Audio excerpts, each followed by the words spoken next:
Sen bilan birga. Muallif Xonzoda Davron. Shohruz chindan ham Irodani ko'rgach, gapirish qobiliyatini yo'qotib qo'ygandek bo'ldi. Ukasining holatini ko'rgan Nasiba izoh berdi. Bir hafta oldin tasodifan uchrashib qoldik. O'shandan beri yana avvalgidek yaqinmiz. Bugun o'zi istamasa ham yur men bilan mehmon bo'lib kelasan deb yetaklab keldim. Ajoyib qilibsiz-da. Shohruz kesatdi. Hoynahoy uyimni ko'rsatib maqtanib ham ulgurgan bo'lsangiz kerak. Hamma jim bo'lib qolib, o'rtaga g'alati sukunat cho'kkanida Diyora ogohlantirdi. Ovqatni suzib bo'lganman, stol ham tayyor. Yaxshi Diya. Men kiyimimni alishtirib chiqaychi. Aytgancha singillaring keldimi? Kelishgan, hozir xonasida. Hamma birma-bir stol atrofida yig'ildi. Xonadan qaytib chiqqan Shohruz Madina va Farangiz joylashgan eshikni taqillatib, "Qizlar, chiqa qolinglar", dedi. Buni ko'rgan Iroda gap qistirmay tura olmadi. "Shohruz aka, singillaringizga o'z singlisidek ekan-a? Shunaqa." Diyora ko'zlari suzilib ketay deb javob qaytardi. "Ba'zida o'zim erkalatib yuboryapsiz deb ogohlantirib turaman. Diya xonim, men nimani yaxshi ko'rishimni juda yaxshi biladi-da, to'g'rimi?" Shohruz stol atrofiga o'tirishganida rafiqasining qo'lidan siqib qo'ydi. Qiz unga jilmaygancha javob qaytardi. "Shohruz aytganchalik yaxshi ovqatlarni zo'r pishirasiz-da, Diyora." Nasiba ham gap qo'shdi. "Albatta-da. Men yaxshi ko'rgan hislarimdan biri-ku bu." Shohruz rafiqasini maqtab qo'ydi. "Aytgancha Shohruz hozir jiyanlaringni ham pochchang tashlab ketadi. Seni juda sog'inishibdi. O'zi 3 kun avval keldingiz-ku desam, yo'q, tog'amni yana sog'indik deydi. Bugun senikida yotib qolamiz, xo'pmi? Iroda ham kech bo'lganda hech qayerga keta olmaydi. Biz bilan qoladi. Bizga xona tayyorlang, Diyora." Diyora qaynopasining so'nggi gapiga tiqilib qolgach, Shohruz unga suv quyib uzatdi. "Osh bo'lsin, osh. Diya, tinchlan. Hech kimning haqqi yo'q", deb orqasiga nomiga urgancha silab qo'ydi. "Kelinga bizning qolishimiz yoqmadi shekilli." "Yo'q, opajon, unaqa emas. Eshigimiz sizlar uchun, Iroda uchun ham lang ochiq. Ovqatimni chaynamay yutibman shunga." Ovqatdan so'ng mehmonxonada ko'pchilikning ovozi tinmadi. Diyora Irodaning g'azabnok nigohlarini uzmay o'tirar ekan, kimlar nima haqida gaplashayotganiga ham e'tibor bermadi. "Sizlar nega Shohruz akam bilan ajralgansizlar?" so'radi Diyora to'satdan. Shohruz kirib ketgan xonaga qarab qo'yarkan. "Asti so'rama." Nasiba uning o'rniga javob berdi. "Bularning ikkisi ham o'ta qaysar bo'lgan. Ikkisi nima uchunligini aniq bilmayman. Arzimagan narsaga urishib qolib, ajralib ketishgan. Arazlashib yurishganida Irodaning otasi o'ziga o'xshagan boy odamning o'g'liga berib yubordi. Mana endi bir o'g'li bilan qaytib kelib o'tiribdi. Eh, qaysar kabutarlari." Diyoraning asab tolalari uzilib ketay dedi. Yo qaynopasi atay qilyapti, yo umuman sodda zahar xotin u. Kabutarlar emish. Qanaqa kabutar yana? Qiz o'ylanib qolganida Nasiba va Iroda yana chala qolgan ekskursiyalarni boshlab yubordi. Bu vaqtda Shohruz xonadan chiqib oshxonaga o'tgancha o'ziga qahva damlamoqchi edi. Diyorani chaqirdi. "Diyora, nega idishlar hali ham yuvilmagan?" "Hozir", dedi qiz erinibgina o'rnidan turib. U umuman boshqa narsaga jahl qilib idishlarni yuvayotganida buni ko'rgan Shohruz noto'g'ri tushunib unga qarasha boshladi. "Diyora, jahlingiz chiqmasin. Mehmon kelgan uyda idishlar shunday yig'ilib ketadi. Aytsangiz men ham qarashib yuboraman-ku." Shohruz idish yuvishda unga birinchi bora yordam bermayotgani bo'lmagani uchun qiz bundan hayratlanmadi. Aksincha bu har doimgi ishidek yuvilgan idishlari artib joyiga taxlash uchun Shohruzga tutqazib turaverdi. Ammo ularga uzoqroqda qarab turgan Nasiba va Iroda o'zaro pichirlashib, alla narsalarni gaplashayotgan juftlikdan ko'zini uza olishmadi. "Nasiba opa, anavi suvilon bilan sizni kabutarlar dedi-ya?" Diyora haliyam shivirlashda davom etdi. "Men sizdan yana bir marta so'rayman. Siz meni rashk qilyapsizmi, Diyora?" Shohruz kulib yubordi. "Yo'q, rashk qilmadim. Ha deb kulavermang iltimos. U bilan chindan arazlashib, ajralib ketganmisiz? Yo'q, u meni emas, boylikni tanlagan. Bor gap shu. Nega unda to'g'risini opangizga aytmagansiz? Nasiba opa soddalarcha unga ishonib yuribdi. Opoq chapoq bo'lib. Shunchaki qiz bolani yomonlash erkak kishiga to'g'ri kelmaydi. Agar sababini aytsam, opam ipidan ignasigacha meni so'roq qilardi. Men esa buni istamaganman. Nega unda menga asl sababini aytdingiz? Chunki siz meni rafiqamsiz va o'rtamizda sir bo'lishi shart emas. Siz meni haqiqiy rafiqangizdek ko'rasizmi? Albatta. To'g'ri, o'rtamizdagi munosabatlar jiddiy bo'lmasa ham, bu muammo emas. Chunki buni istagan vaqt jiddiylashtirish mumkin. Umuman olganda siz meni ham shar'iy, ham qonuniy rafiqamsiz. Nafaqat qonun, eng asosiysi biz Alloh oldida qasam ichganmiz. Diyora bu gaplarga nima javob qaytarish kerakligini o'ylagan mahal Shohruzga ish yuzasidan qo'ng'iroq bo'lib, suhbatlari uzilib qoldi. U gaplashib olish uchun tashqariga olib chiqadigan balkonga o'tdi. Diyora bir muddat uyni aylanishni boshlagan Nasiba va Irodaga qarab, ular qayerda harakatlanayotganini tushunib qoldi. Diyora astagina yotoqxonasi tomon borib, eshigini qarsillatib yopib qo'ydi. Ularning yotoqxonasi bu tarafda, deb kelayotgan Nasiba kelinning bu qilig'i sababli to'xtab qoldi. Menimcha uyni aylanib bo'ldingiz. Bu bizning yotoqxona. Diyora iloji boricha kulib javob qaytardi.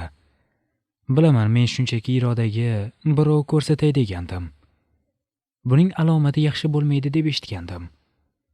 Diyora ko'zlarini pirpiratib yolg'on gapirdi. Er-xotin yotoqxonasi ularning shaxsiy makoni, chegarasi bo'ladi. U yerga begona odam kirishi esa mumkin emas. Irimi shunaqa ekan. Siz ko'rib bo'lgansiz. Ammo Irodani ko'rishga ruxsat bermayman. Yo tavba, kelin, esingizni yeb qo'ydingizmi? Nasiba yoqasiga tuflab qo'ydi. Qochinga yo'ldan, odamni sharmanda qilmay. Men shunaqa rashkchiman. Shohruz akam yashaydigan xonani, yotadigan yotoqni o'zga ayolni ko'rsatishni ham istamaydigan darajada rashkchi qizman. Shohruz bu vaqtda ichkariga qaytib kirgan bo'lib, Diyoraning barcha gapini eshitib bo'lganda. Aytmoqchimanki, opajon, er-xotinning yotoqxonasiga hatto farzandlari beso'roq kirib bo'lmaydi. Shuning uchun meni to'g'ri tushunasiz-a? O'zi Diyorani ancha tomi ketib qolibdi, dedi Nasiba. Meni qaynonam xonamizga kechalari ham bostirib kiraveradi. Xuddi senga o'xshamagan ekanda, essiz. Bu deyman, yangilik bormi? Boydan beri g'alatisiz kelin. Shohruz shuncha vaqt hayrat bilan turar ekan, bu safar kulib yubormaslik uchun Diyoraning yoniga keldi. Opa, yangilik bir oyda bo'lmaydi-ku. Bo'lishi bilan birinchi sizga aytamiz. Shohruz, xotiningni unda o'qitib yubor. Shunaqa ham jinni bo'ladimi? Aslida opa, Diyora haq. U kirgizishni istamadimi? Bizning shaxsiy hududimizga kirmaslik kerak. Sizni qaynonangizda farosat bo'lmagan bo'lsa, siz ham unga o'xshashingiz shart emas-ku. Mening farosatli opamga nima bo'ldi, hayronman. Shohruz yaxshi gapirib opasini avrab qo'ydi. To'g'ri aytasan. Lekin Diyora shuni tushuntirib aytsa bo'lardi-ku. Kirishini istamayman deb. Uyalganda opa. Mening diyam xuddi o'zimga o'xshaydi. Odamlarning yuziga sapchib tashlaydi. Betga chopar emas. Hozir esa shunchaki rashk qilib lovlov yongancha shunday dedi. Bu tabiiy hol-ku. Agar xoh qarindoshim bo'lsin, qaysidir erkak kishi yotoqxonamizning dizaynini ko'rmoqchi bo'lganida, men ham Diyoradek ish qilardim. Axir rafiqamga tegishli bo'lgan narsalarga odamlarning ko'zi tushishini men ham istamayman. Mayli, o'zingga o'xshagan xotining bilan seni yolg'iz qoldiramiz. Yur Iroda, biz mehmonxonada gaplashib o'tiramiz. Nasiba Irodani yetaklagancha olib ketdi. Siz bilan esa Diyora kechqurun gaplashamiz. Men mijozim bilan uchrashib kelishim kerak. Yana qamoqqa tushib qolibdi. Shu bilan kun asta-sekin kech bo'ldi.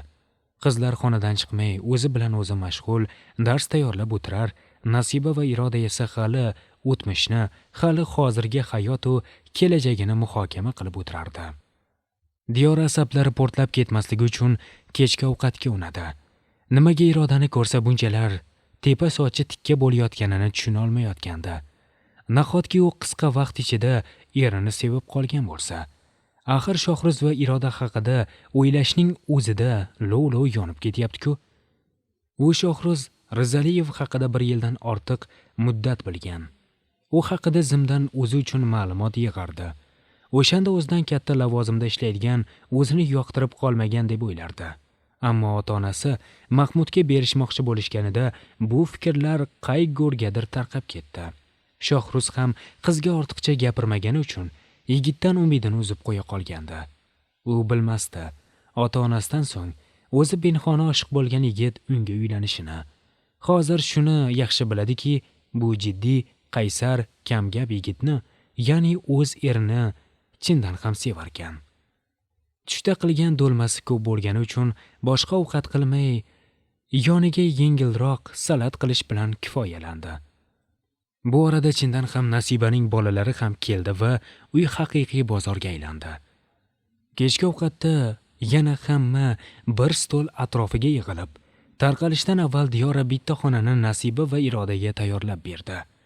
Hamma xonasiga tarqalgach, Diyora idishlarni yuvishga kirishib ketdi. Shohruz bu gal jahli chiqib, zarda qilmasin deb unga qarashib yubordi. Diyora aslida bugun mazza qilib maqtanmoqchi edi. Mehmonlar bilan imkoni bo'lmadi. Shu tufayli hozir Shohruzga gapirib qoldi. Bugun hamma yerni qayta tozalab chiqdim. Yaxshi ham tozalagan ekanman. Mehmonlar bir dunyo bo'lib ketdi. Aytganingizdek qilib ayb topgan joylaringizni ham. Garderob xonada chang ko'rdim. Shohruz idishlarni artar ekan, gapini bo'lib qo'ydi. Poldagi burchaklarga ahamiyat bermagansiz. Mana hozir ham qo'lingizdagini chala yuvyapsiz. Shu bilan boshiga bir tushirsam-da, o'yladi Diyora. Keling Diyora, yaxshisi uyga xizmatchi olamiz. Diyora eshiklarga qarab qo'ygach, uni urishib berdi. Sekinroq. Hamma narsadan ayb topaveradi ekanda odam. Ishxonada ham dastingizdan dod deyishadi. Uy katta uy emas-ku, xizmatchi olsak. Ammo negadir baribir ko'nglimdagidek chiqmayapti. Shunga xizmatchi olsak, bir haftada bir marta yaxshilab tozalab ketadi. Sizni ham uy ishlariga ko'mib qo'ygan noinsof bo'lmayman men. Umuman olganda, bu sizning uyingiz menga nima? Bilganingizni qiling. Shunday deb, qo'lidagi oxirgi idishini yuvdi-da, Shohruzning qo'liga tutqazgancha xonaga kirib ketdi. Nima qilsam ham yoqmaydi bu kishiga. Yoqaman deb jonim falak bo'lib o'lib ketaman. Shunday ham tegma nozik bo'ladimi? Hech tushunmayman. Orqasidan tomoq qirilgani eshitilgach, Shohruz xonaga kirganini bildi. Men shu yerdaman. Nima gapingiz bo'lsa, yuzimga ayting, dedi Shohruz. Hech qanday gapim yo'q. Aslida siz men bilan kechasi gaplashib olmoqchi edingiz. Ha, sal qolsa yodimdan ko'tarilardi. Harakatlaringiz gaplaringizga to'g'ri kelmaydi-yu. Boyagini rashk qilmayman deb, biroz o'tib xonamizning eshigi yonida qo'riqchiga o'xshab turib olganingizni eslasam, kulishdan o'zimni zo'rg'a tiyapman. Eshikning qarsilab yopilgani butun uyga eshitildi o'zi ham. Ajab bo'libdi. Men shunchaki suv ilon xonim bu yerga kirishni istamadim. Umuman olganda, unga nima bor biznikida? Opangizni hurmati uchun indamadim. Lekin jig'imga tegsa sochidan bitta qolmay yurishga tayyorman. Men ham opam uchun indamay turibman. Yo'qsa shunaqa jim o'tirar edimmi? Opam uni bir vaqtlar singlisidek ko'radi. Hozir qanday qilib qayta topishib olgan? Ammo meni uyimda bunaqa qiladilar deb o'ylamagandim. Lekin sabr kosam to'lib bormoqda. Haliyam uni sevasizmi? Nima? Kompyuteri tomon ketayotgan Shohruz to'xtab qoldi. Men unday deb o'ylamayman. Bu narsa ancha avval bo'lib, hozirda o'tmishda qolib ketgan. Tamom va salom. Undan ko'ra siz aytingchi, Diya xonim. Sizga nimalar bo'lyapti, chindan ham rashk qilmoqdamisiz? Bu ishq olovi qayerdan yonishni boshladi? Men aytganimdek barcha narsaning imkoni bor. Hatto turmushimizda ham, masalan biz ham to'la to'kis bus butun oila bo'la olamiz. Masalan meni seva olasizmi? Buning uchun vaqt kerak. Kimda qanaqa, ammo menga vaqt aniq kerak bo'ladi. Demak, imkon bor. Qiz o'ziga o'zi shivirlab joyiga yotib oldi. Shohruz ancha vaqt kompyuterida mijozning ishini hal qilib berish uchun kuymalanib o'tirdi. Diyora esa uxlay olmay u yoqqa bu yoqqa ag'darilib yotdi. Oxiri oshxonaga suv ichib kelish uchun chiqdi. Chiqsa oshxona derazasidan tashqariga qaragancha o'ylanib turgan Irodani ko'rdi. Eriga opalarini hurmat qilishga bergan va'dasi bo'lmaganida bu qizni uydan haydashga ham tayyor. Unga ahamiyat bermay suv ichib qaytib kirib ketmoqchi edi. Irodaning o'zi-o'ziga tilab oldi. Qoyil, Shohruz akam hech qachon bu darajaga erishadi deb o'ylamagandim. Hayratda qoldim. Va o'ylagansizki, endi boyib ketayotgan bo'lsa, otam meni bitta bolam bilan qo'sh-qo'llab berib yuboradi deb to'g'rimi? Endi g'alati emasmi?